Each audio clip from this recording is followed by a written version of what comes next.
최순실이 연설문을 대신 써줬다는 뉴스가 나오자마자 언론에서 이전 대통령 연설문 써준 사람 누가 찾기 시작했고, 그때 마침 또 이런 책을 내가지고, 인생이 타이밍이라, 어렵게 사시다가, 지금 찾는 방송도 너무 많고, 책도 많이 팔렸죠? 지금 한 180세? 180세!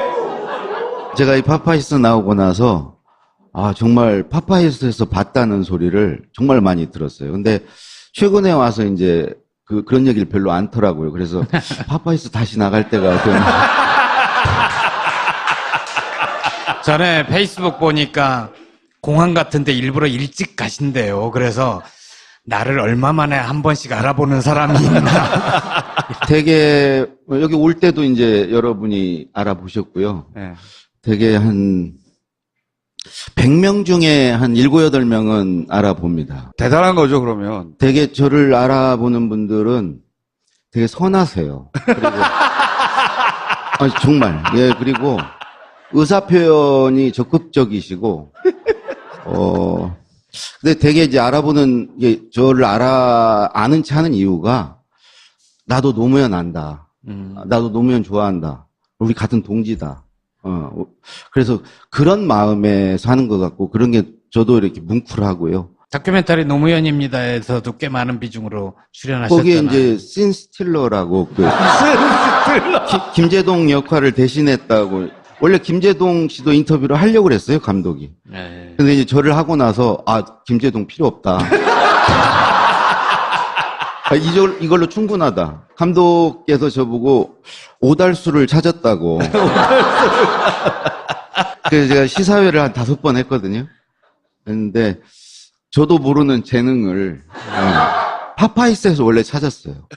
저는 웃기려고 하지 않았는데 사람들이 전부 웃긴대. 그 전에 이미지는 굉장히 그냥 겸손하고 좀 잘생기고 이런 이미지였거든요. 근데 이 나온 이후로 갑자기 웃기는 사람이 됐어요. 다음 책 제목 알려드릴게요. 강원국의 말하기. 이걸로 2번째 책을 쓰세요. 이미 레전드가 됐는데 제가 정점을 찍은 거잖아요. 오늘 좀 조심해야 되겠다, 말을. 오늘 별로 얻을 게 없어요. 최근에 문재인 대통령의 연설들이 꽤 화제가 되고 있잖아요. 근데 그 연설들 화제가 되면서, 빨리 모셔가지고 한번 얘기를 들어봐야 되겠다 싶었어요. 그래서 세 사람의 어떤 공통점, 차이점, 인간으로서의 공통점, 차이점, 그런 얘기 한번 들어보고 싶다. 쭉 특별한 주제라기보다는 겪어봤던 사람의. 사실 문재인 대통령 잘 몰라요, 제가.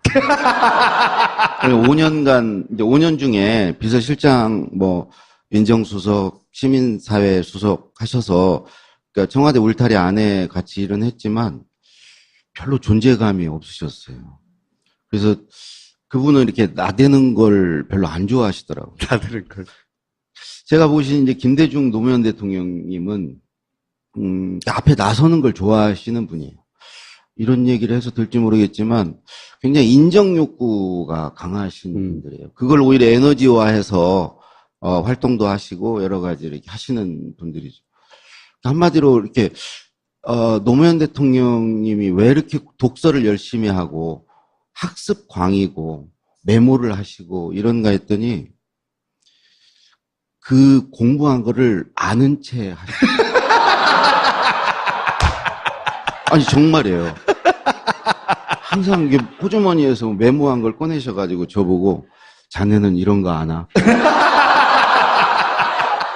모른다고 그러면 되게 웃주라. 그렇지. 자네는 이런 문장 쓸 수 있나? 그래서 아니요. 그러면 역시 나는 카피라이트를 했어야 돼. 그게 그분의 에너지예요. 꼭 깨달은 거, 안 거 이런 것은 꼭 어디 가서 써먹고 그걸 활용하세요. 김대중 대통령은 제가 만날 기회가 없었지만 그분의 이제 책을 보면 옥중서신이나 이런 걸 보면 시종일관 잘난 척. 근데 두 분에 비해서 그 문재인 대통령님은 그렇게 자기 존재감을 드러내고 뭐 이렇게 인정을 받고 이런 거 별로 안 좋아하시는 분이셨어요. 그냥 뭐 예를 들어서 대통령 주재 회의를 한다. 그러면 이제 다른 수석님들이나 이런 분들은 뭐라도 이렇게 한마디 하시고 연설문 검토 회의를 하면 뭐라도 이렇게 지적질을 하고 뭐 이렇게 존재감을 드러내려고 하죠. 대통령한테 한마디 뭐, 그거 좋은 의견이다. 뭐 이런 소리도 듣고 싶어 하고. 근데 문 대통령님은 아무 말도 안 하셨어요. 회의 내내. 네, 회의 내내. 그런데 끝나고 나서 저한테 조용히 오셔서 이거는 아닌 것 같다고. 이건 잘못된 것 같다고. 이거 고쳐야 될 것 같다고. 그거 대통령 앞에 하셨으면 점수 따는 거거든요. 근데 그걸 안 하시더라고.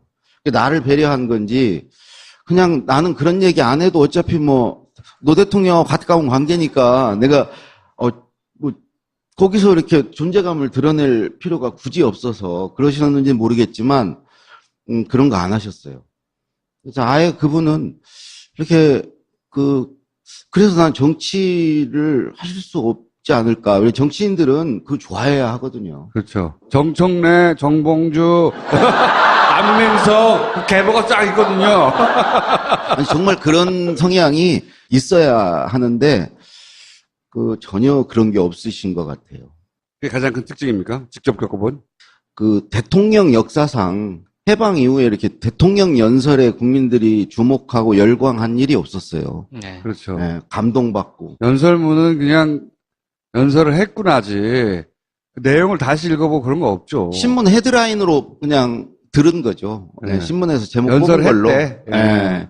근데 이런 현상이 이렇게 일어난 걸 보면서 한편으로는 제가 노무현 대통령께서 살아 계셨으면 너는 왜 저렇게 연설을 못 썼냐.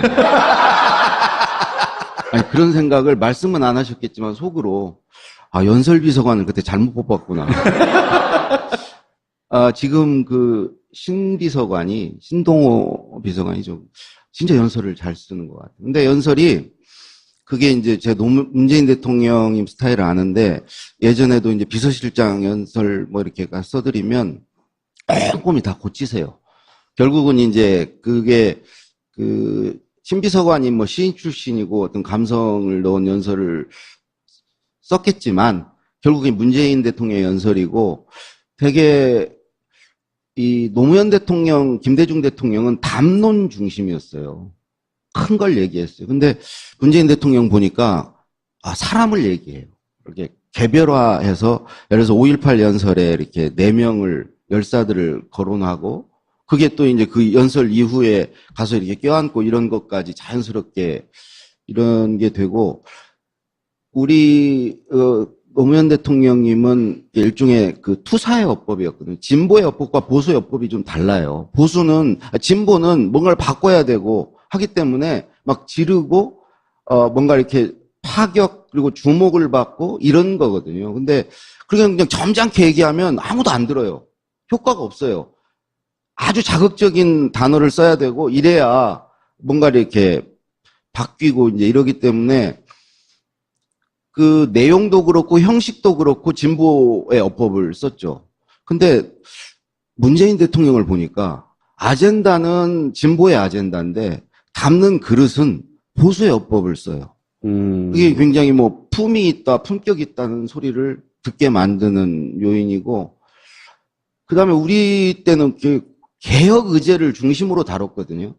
시종일관 뭔가 이렇게 대통령 아젠다가 개혁 쪽에 대부분 방점이 있었고 노무현 대통령 같은 거 민생 얘기하는 것은 민생은 정책과 제도로 하는 거지 내가 말로 하는 게 아니다. 그건 조용히 앉아서 정책과 제도를 만드는데 근데 예를 들면 문재인 대통령은 개혁 의제와 민생을 같이 섞어서 얘기를 해요. 근데 대부분 국민들은 개혁도 하지만 민생에 관심이 많거든요. 뭐 통신비 같은 거 이런 거 짜잘한 것도 관심 많거든요. 그러니까 그거를 적절히 잘 배합해서 거대 담론만 얘기하는 게 아니고 우리 가까운 데 있는 얘기들을 삶의 구체적인 문제를 다 말씀하신다는 그렇죠. 근데 이제 가장 중요한 것은 워낙 노무현 대통령, 김대중 대통령이 욕을 먹어가면서 지평을 엄청 넓혀놨어요. 그냥 끝까지 다 보여줬어요. 그러니까 욕먹을 건 다 먹었어요. 지금은 그 공간 안에서 문재인 대통령은 무슨 얘기를 해도 그냥 안정적으로 보이는 거예요. 옛날에는 다 파격이었고 뭐 갑자기 대통령이 저런 말 해도 되나? 그런 소리를 계속 들으면서 지지율은 계속 떨어지고 이랬었는데 그렇게 한번 질러 놓으니까 지금 문재인 대통령은 무슨 얘기를 해도 상대적이잖아요. 그러니까 굉장히 안정적으로 보이고 이런 효과도 틀림없이 있는 것 같아요. 그리고 옛날에 결국은 대통령 연설은 언론을 통해서 보여지거든요. 옛날에 김대중 대통령 때는 종이신문이 좌지우지했어요. 그거에 다 달려 있었어요. 제목 뽑기에 달려 있었고 다 달려 있었고. 노무현 대통령 때 인터넷 언론의 도움을 좀 받아볼까 했는데 인터넷 언론이 그렇게 힘이 세질 못했어요.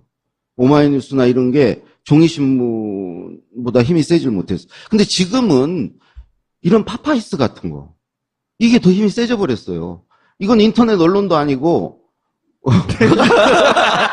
그러니까 이제 팟캐스트라든가 뭐 SNS 이런 것들이 주요 우리가 국민들이 언론을 접하는 통로가 되면서 이제는 문재인 대통령이 무슨 얘기를 해도 그게 아주 실시간으로 전파가 되고 그게 아군을 만들어내고 이게 전에 없던 일이에요. 노무현 그렇죠. 대통령 때 왜 명연설이 없었겠습니까? 저도 아니 그거를 찾아가지고 전달해 준 사람이 없었어요. 노무현 대통령이 항상 그랬어요. 나는 국민께 계속 편지를 쓰는데 우체부가 전달을 안 해준다. 지금은 전달 잘 해주잖아요. 그 차이죠. 묻힌 명연설이 아쉬운 게 있으신가 봐요. 다 주옥 같죠. 제 페북글을 또 하나 인용을 하면 아까 그 신동호 비서관하고 비교를 해서 얘기를 했어요. 나도 신동호 비서관 참 잘 쓰는데 신동호 비서관처럼 써서 노무현 대통령한테 드렸으면 다 까였을 거다 이런 식으로. 왜 그렇습니까? 노무현 대통령은요 그런 게 곰살 맞은 거 있잖아요. 그거 되게 싫어해요. 예를 들어서 국민이 대통령입니다. 이 말 되게 싫어했어요. 내가 대통령이지 무슨 국민이 대통령.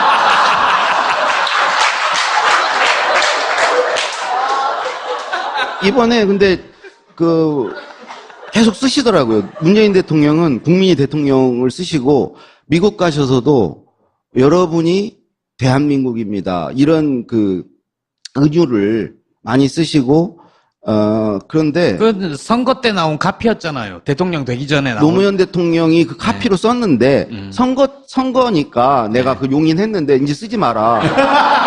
내가 대통령 이제 됐는데 내가 대통령이지 무슨 국민이 그런 소리 좀 하지 마라. 국민한테 아부하지 말라는 네. 거죠. 아부. 그렇기 때문에 지금 굉장히 호평을 받는 얘기들이 있잖아요. 그 연설에서 그런 것들을 제가 못 쓰지는 않죠. 못 쓰지 않죠. 쓰면 쓰죠. 예를 들어서 노무현 대통령이 취임하시자마자 3월에 국회 연설 있었어요. 그때 저를 불러서 휴일날 본인의 그 스토리를 쭉 얘기하셨어요. 내가 유신헌법으로 사실에서 평생 그걸로 잘 먹고 잘 살았고 이런 거 잘못된 거다. 나 이렇게 1급수에 산 사람이 아니고 나 3급수에 산 사람이고 이런 거 다 얘기하겠다고. 본인의 히스토리를 쭉 얘기했어요. 그걸 연설에 담으라고. 결국 못 담았어요. 장진호 연설 같은 걸 얼마든지 쓸 수 있었어요. 아니 그 장진호 배 타고 와가지고 그게 없었으면은 내가 없었다 이런 얘기는 정말 상투적인 거죠.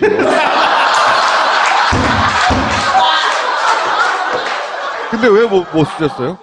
노무현 대통령님이 그런 거 싫어하세요. 성격이 그런 거에 보면. 예, 굉장히 그리고, 남성적이에요, 보면. 그리고 이야기가 못 나간 거는 참모들이 못하게 했어요.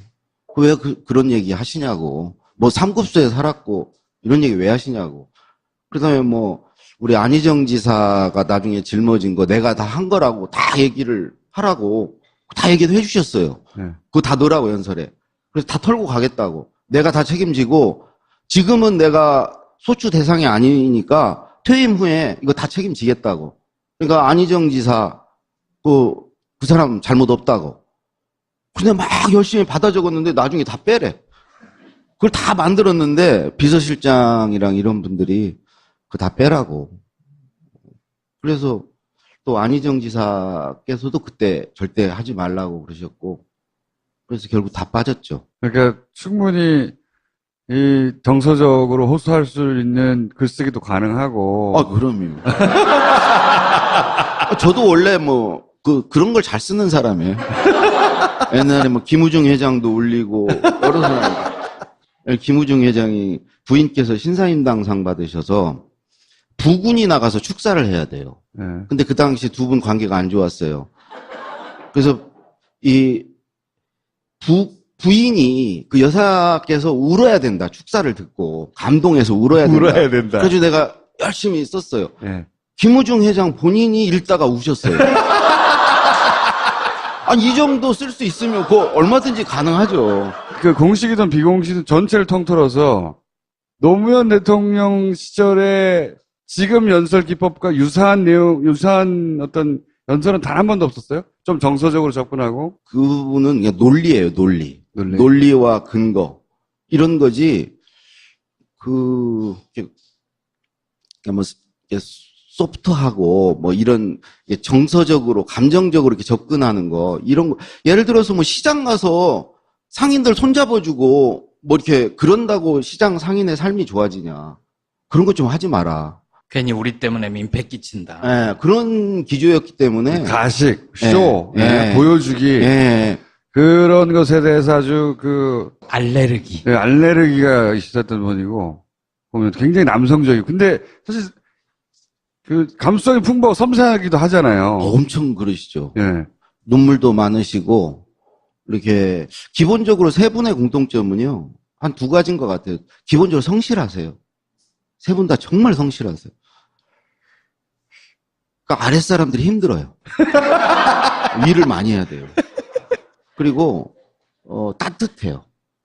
이 사람을 보는 시선이 굉장히 따뜻해요. 그 따뜻하면서, 세 분 다 굉장히 공감 능력이 탁월하신 분들이고, 그 따뜻하면서 어떤 정의감도 나오는 것 같고요.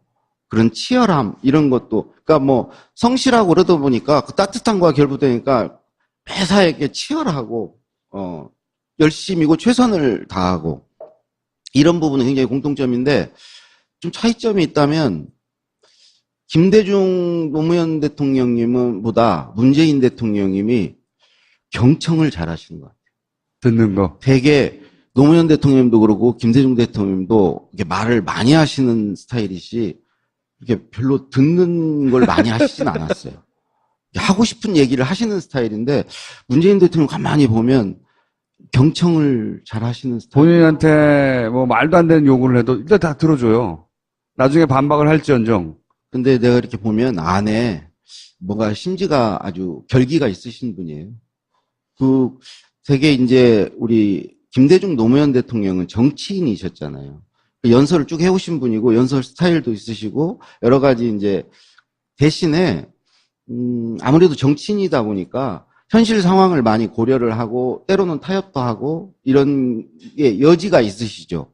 근데 제가 볼 때 문재인 대통령님은 그냥 본인이 약속한 거, 해야 될 거, 이런 거 가차없이 할 것 같아요.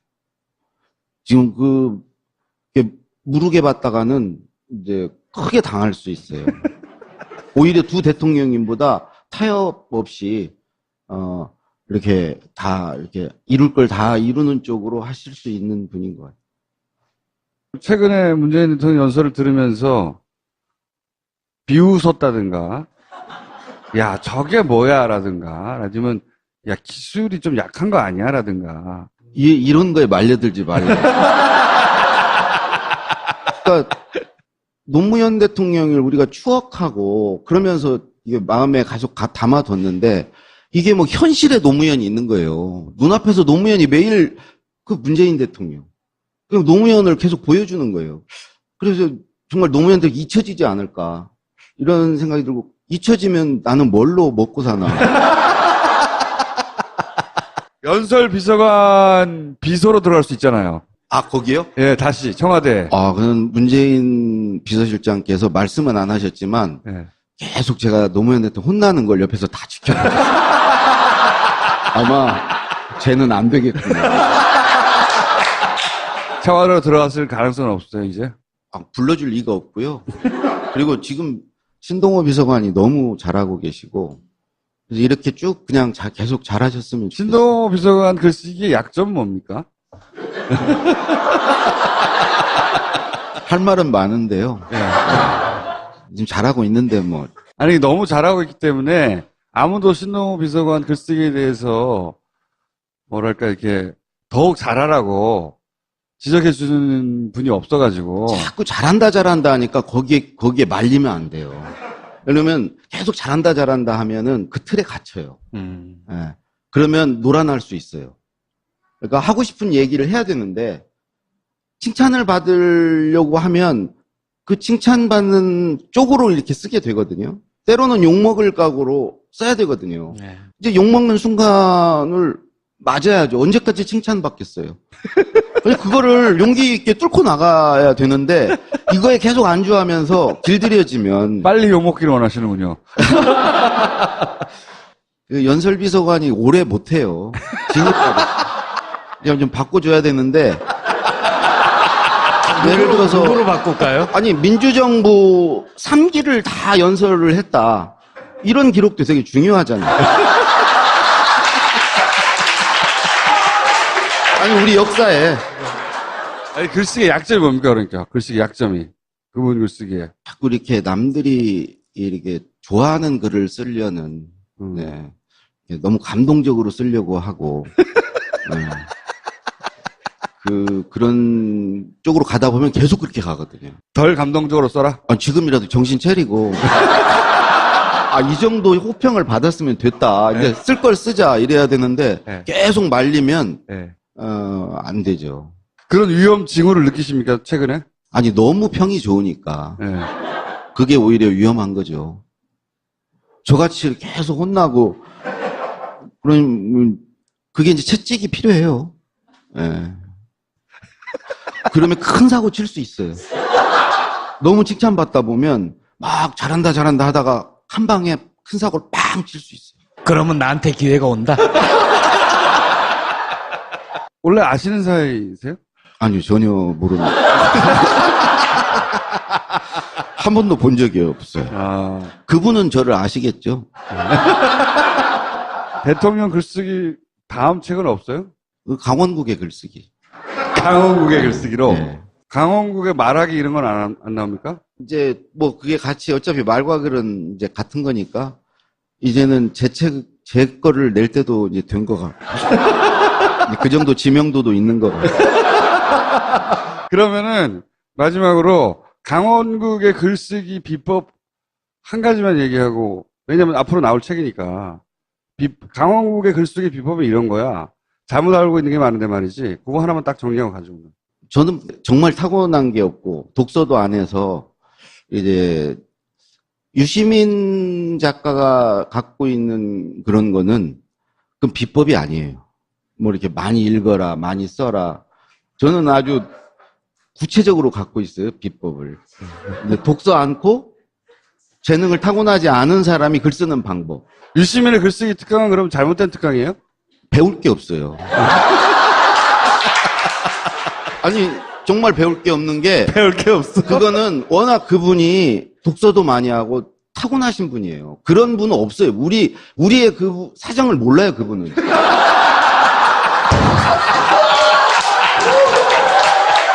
아니, 정말로 그래요. 그래서 우리 수준에 맞춰서 어떻게 쓰라 이런 말을 못 하시는 분이에요. 그러니까 그 비법 하나가 뭐냐고요, 하나. 쓰기 전에 먼저 누군가에게 말을 해보세요. 말을 해보면 노무현 대통령 5년 내내 저한테 말만 하셨어요. 그래서 내가 알았어요. 저렇게 말을 하고 글로 쓰면 되겠구나. 그러니까 저 이제 비서관이 없으시니까 친구한테 말하고 친구가 듣고 이제 비서관 역할을 해주면 쉽게 글 쓸 수 있어요. 말하면 생각이 나고 자기 생각이 정리되고 생각이 발전해요. 맞아요, 그거는. 예. 네. 생각이 말하면서 정리되는 경우가 많죠. 네. 노무현 대통령 항상 말씀 계속 하시다가 어느 순간에 이제 됐다. 자, 이제 지금부터 제대로 받아 적어라. 이렇게 항상 그러셨거든요. 말을 막 하면서 자기 생각을 푸는 거군요. 그렇죠. 그러니까 입으로 사신 거죠. 유시민 씨는 타고난 사람이기 때문에 유시민의 비법은 일반인들이 따라해봐야 소용이 없고. 아니, 그 책 무슨 몇십 년의 영업 기밀을 밝힌다고 그렇게 광고를 했잖아요. 네. 제가 다 봤어요, 처음부터 끝까지. 생구라예요? 많이 읽고 많이 써라, 이게 비법이에요. 그게 영업 기밀이라는 거예요. 이런 사기가 어딨어요. 뭘 알려주는 게 없어요, 알려주는 게. 강원국의 글쓰기 기다리겠습니다. 감사합니다. 노무현 대통령 같은 거 민생에 얘기하는 것은 민생은 정책과 제도로 하는 거지 내가 말로 하는 게 아니다. 그건 조용히 앉아서 정책과 제도를 만드는데 근데 예를 들면 문재인 대통령은 개혁 의제와 민생을 같이 섞어서 얘기를 해요. 근데 대부분 국민들은 개혁도 하지만 민생에 관심이 많거든요. 뭐 통신비 같은 거 이런 거 짜잘한 것도 관심 많거든요. 그러니까 그거를 적절히 잘 배합해서 거대 담론만 얘기하는 게 아니고 우리 가까운 데 있는 얘기들을 삶의 구체적인 문제를 다 말씀하신다는. 그렇죠. 근데 이제 가장 중요한 것은 워낙 노무현 대통령, 김대중 대통령이 욕을 먹어가면서 지평을 엄청 넓혀놨어요. 그냥 끝까지 다 보여줬어요. 그러니까 욕 먹을 건 다 먹었어요. 지금은 그 공간 안에서 문재인 대통령은 무슨 얘기를 해도 그냥 안정적으로 보이는 거예요. 옛날에는 다 파격이었고 뭐 갑자기 대통령이 저런 말 해도 되나? 그런 소리를 계속 들으면서 지지율은 계속 떨어지고 이랬었는데 그렇게 한번 질러 놓으니까 지금 문재인 대통령은 무슨 얘기를 해도 상대적이잖아요. 그러니까 굉장히 안정적으로 보이고 이런 효과도 틀림없이 있는 것 같아요. 그리고 옛날에 결국은 대통령 연설은 언론을 통해서 보여지거든요. 옛날에 김대중 대통령 때는 종이신문이 좌지우지했어요. 그거에 다 달려 있었어요. 제목 뽑기에 달려 있었고 다 달려 있었고 노무현 대통령 때 인터넷 언론의 도움을 좀 받아볼까 했는데 인터넷 언론이 그렇게 힘이 세질 못했어요. 오마이뉴스나 이런 게 종이신문보다 힘이 세질 못했어요. 근데 지금은 이런 파파이스 같은 거 이게 더 힘이 세져 버렸어요. 이건 인터넷 언론도 아니고 그러니까 이제 팟캐스트라든가 뭐 SNS 이런 것들이 주요 우리가 국민들이 언론을 접하는 통로가 되면서 이제는 문재인 대통령이 무슨 얘기를 해도 그게 아주 실시간으로 전파가 되고 그게 악운을 만들어내고 이게 전에 없던 일이에요. 노무현 최순실이 연설문을 대신 써줬다는 뉴스가 나오자마자 언론에서 이전 대통령 연설문 써준 사람 누가 찾기 시작했고, 그때 마침 또 이런 책을 내가지고, 인생이 타이밍이라, 어렵게 사시다가, 지금 뭐, 찾는 방송도 너무 많고, 책도 많이 팔렸죠. 지금 한 180세? 180세! 제가 이 파파이스 나오고 나서 정말 파파이스에서 봤다는 소리를 정말 많이 들었어요. 근데 최근에 와서 이제 그런 얘기를 별로 안 더라고요. 그래서 파파이스 다시 나갈 때가 좀 전에 페이스북 보니까 공항 같은데 일부러 일찍 가신대요. 그래서 나를 얼마 만에 한 번씩 알아보는 사람이 있나. 되게 여기 올 때도 이제 여러분이 알아보셨고요. 네. 되게 한 100명 중에 한 7, 8명은 알아봅니다. 대단한 거죠, 그러면. 되게 저를 알아보는 분들은 되게 선하세요. 그리고 정말 그리고 의사 표현이 적극적이시고 근데 되게 이제 알아보는 저를 아는 체 하는 이유가 나도 노무현 안다. 나도 노무현 좋아한다. 우리 같은 동지다.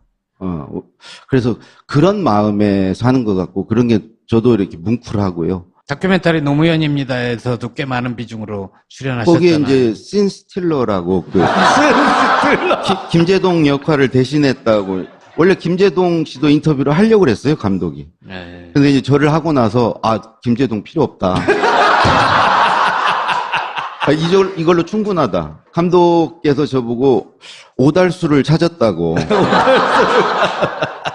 그래서 제가 시사회를 한 5번 했거든요. 했는데 저도 모르는 재능을 파파이스에서 원래 찾았어요. 저는 웃기려고 하지 않았는데 예. 사람들이 전부 웃긴대. 그죠? 그 전에 이미지는 깨달은 거, 안 거 이런 것은 꼭 어디 가서 써먹고 그걸 활용하세요. 김대중 대통령은 제가 만날 기회가 없었지만 그분의 이제 책을 보면 옥중서신이나 이런 걸 보면 시종일관 잘난 척. 근데 두 분에 비해서 그 문재인 대통령님은 그렇게 자기 존재감을 드러내고 뭐 이렇게 인정을 받고 이런 거 별로 안 좋아하시는 분이셨어요. 그냥 뭐 예를 들어서 대통령 주재 회의를 한다. 그러면 이제 다른 수석님들이나 이런 분들은 뭐라도 이렇게 한마디 하시고 연설문 검토 회의를 하면 뭐라도 이렇게 지적질을 하고 뭐 이렇게 존재감을 드러내려고 하죠. 대통령한테 한마디 그거 좋은 의견이다 뭐 이런 소리도 듣고 싶어 하고. 근데 문 대통령님은 아무 말도 안 하셨어요. 회의 내내. 네, 회의 내내. 그런데 끝나고 나서 저한테 조용히 오셔서 이거는 아닌 것 같다고. 이건 잘못된 것 같다고. 이거 고쳐야 될 것 같다고. 그거 대통령 앞에 하셨으면 점수 따는 거거든요. 근데 그걸 안 하시더라고. 나를 배려한 건지 그냥 나는 그런 얘기 안 해도 어차피 노 대통령하고 가까운 관계니까 내가 거기서 이렇게 존재감을 드러낼 필요가 굳이 없어서 그러셨는지 모르겠지만 그런 거 안 하셨어요. 그래서 아예 그분은 이렇게 그래서 난 정치를 하실 수 없지 않을까. 왜 정치인들은 그거 좋아해야 하거든요. 그렇죠. 정청래, 정봉주, 안민석, 그 계보가 쫙 있거든요. 아니, 정말 그런 성향이 있어야 하는데 전혀 그런 게 없으신 것 같아요. 그게 가장 큰 특징입니까? 직접 겪어본? 대통령 역사상 해방 이후에 이렇게 대통령 연설에 국민들이 주목하고 열광한 일이 없었어요. 네. 그렇죠. 네, 감동받고. 연설문은 그냥 연설을 했구나지. 그 내용을 다시 읽어보고 그런 거 없죠. 신문 헤드라인으로 그냥 들은 거죠. 네, 네. 신문에서 제목 뽑은 걸로. 연설했대. 네. 근데 이런 현상이 이렇게 일어난 걸 보면서 한편으로는 제가 노무현 대통령께서 살아 계셨으면 너는 왜 저렇게 연설을 못 썼냐. 아니, 그런 생각을 말씀은 안 하셨겠지만 속으로 연설비서관을 그때 잘못 뽑았구나. 지금 신동호 비서관이 진짜 연설을 잘 쓰는 것 같아요. 근데 연설이 그게 이제 제 문재인 대통령님 스타일을 아는데 예전에도 이제 비서실장 연설 이렇게 써드리면 꼼꼼히 다 고치세요. 결국은 이제 그게 신비서관이 시인 출신이고 어떤 감성을 넣은 연설을 썼겠지만 결국에 문재인 대통령의 연설이고 되게 이 노무현 대통령, 김대중 대통령은 담론 중심이었어요. 큰 걸 얘기했어요. 근데 문재인 대통령 보니까 사람을 얘기해요. 이렇게 개별화해서 예를 들어서 5.18 연설에 이렇게 4명을 열사들을 거론하고 그게 또 이제 그 연설 이후에 가서 이렇게 껴안고 이런 것까지 자연스럽게 이런 게 되고 우리 노무현 대통령님은 일종의 투사의 어법이었거든요. 진보의 어법과 보수의 어법이 좀 달라요. 진보는 뭔가를 바꿔야 되고 하기 때문에 막 지르고 뭔가 이렇게 파격 그리고 주목을 받고 이런 거거든요. 근데 그냥 점잖게 얘기하면 아무도 안 들어요. 효과가 없어요. 아주 자극적인 단어를 써야 되고 이래야 뭔가 이렇게 바뀌고 이제 이러기 때문에 그 내용도 그렇고 형식도 그렇고 진보의 어법을 썼죠. 근데 문재인 대통령을 보니까 아젠다는 진보의 아젠다인데 담는 그릇은 보수의 어법을 써요. 이게 굉장히 품이 있다, 품격 있다는 소리를 듣게 만드는 요인이고 그다음에 우리 때는 개혁 의제를 중심으로 다뤘거든요. 시종일관 뭔가 이렇게 대통령 아젠다가 개혁 쪽에 대부분 방점이 있었고 굉장히 그냥 겸손하고 좀 잘생기고 이런 이미지였거든요. 근데 이 나온 이후로 갑자기 웃기는 사람이 됐어요. 다음 책 제목 알려드릴게요. 강원국의 말하기. 이걸로 두 번째 책을 쓰세요. 이미 레전드가 됐는데 제가 정점을 찍은 거잖아요. 오늘 좀 조심해야 되겠다, 말을. 오늘 별로 얻을 게 없어요. 최근에 문재인 대통령의 연설들이 꽤 화제가 되고 있잖아요. 근데 그 연설들 화제가 되면서, 빨리 모셔가지고 한번 얘기를 들어봐야 되겠다 싶었어요. 그래서 세 사람의 어떤 뭐 공통점, 차이점, 인간으로서의 공통점, 차이점, 그런 얘기 한번 들어보고 싶다. 쭉. 특별한 주제라기보다는 예. 겪어봤던 사람에 사실 문재인 대통령 잘 몰라요, 제가. 5년간, 이제 5년 중에 비서실장, 민정수석, 시민사회 수석 하셔서, 그러니까 청와대 울타리 안에 같이 일은 했지만 별로 존재감이 없으셨어요. 그래서 그분은 이렇게 나대는 걸 별로 안 좋아하시더라고요. 나들은 걸.